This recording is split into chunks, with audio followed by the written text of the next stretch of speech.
Ibinunyag ni Senator Win Gatchalian na may konkretong ebidensyang nag-uugnay kay Mayor Alice Go sa mga sindikato na nasa likod ng operasyon ng Pogo Hub sa Bamban, Tarlac.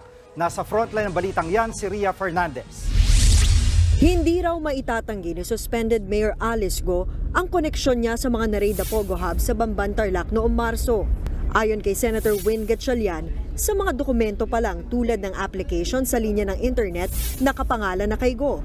Naunang sinabi ni Go na binenta niya ang Baofu compound na pinagtayuan ng Pogo sa isang negosyante bago pa raw siya tumakbo sa pagkaalkalde noong 2022 local elections. Pero para kay Gatchalian, malinaw na itinayo ang Baofu compound para makapasok ang Pogo sa Bamban. Siya yung presidente nitong korporasyon na ito. Kaya lahat ng dokumento itinuturo na meron siyang active participation para mabuo itong Pogo. Bukod dyan, may ebidensya rin daw na nag-uugnay kay Go sa mga sindikato. Lumalabas na merong konkretong ebidensya na may link siya sa mga criminal syndicates na nag-organize nitong Pogo sa Bamban.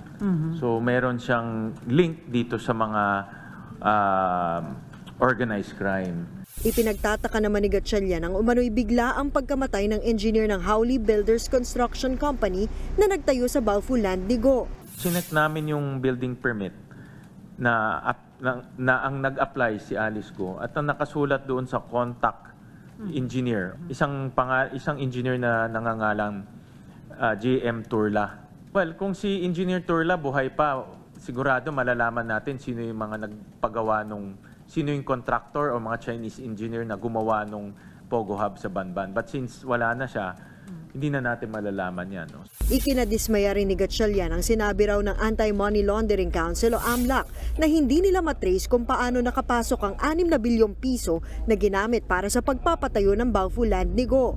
Trabaho nila mahanap itong source ng money laundering. Trabaho rin nila na malaman sino itong money launderers. Trabaho nila malaman kung paano nakapasok dito, sino nakatanggap at sino nagbayad. Ngayon parang bula no? Hindi mahanap yung contractor, hindi mahanap kung anong bangko ang ginamit, hindi mahanap kung sino tumanggap ng pera. 2024 na ngayon, yung perang 6.1 billion, tuloy-tuloy na pumapasok dito yan, pero hindi nila na-detect. No? Kaya I'm quite disappointed with AMLAC na hindi nila na-detecto. At even kahapon, wala silang sagot. Sa gitna ng issue sa mga Pogo, naalarma na si Gatchalian sa lumalalim at lumalawak na operasyon ng mga Pogo sa bansa. Sa kanilang executive session kahapon, nadiskubre raw nila sa Pogo Web na inilahad ng mga intelligence agency na may mga politiko, pulis at taga-immigration na sangkot sa Pogo. Pati mga sindikato, nakipagsabwatan na rin daw. Yung kanilang galamay, umaabot na ngayon, kasama na yung mga lokal na criminal syndicates.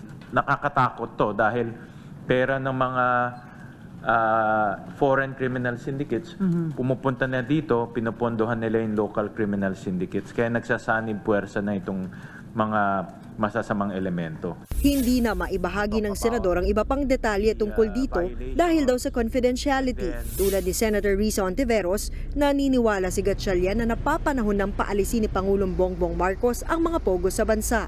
Lumalawak na yung kanyang galamay. At ang kinakatakutan ko, baka umabot sa punto na hindi na natin makokontrol itong mga ito, sila na ang kokontrol sa gobyerno natin. No? Kasi may mga tao na silang binabayaran.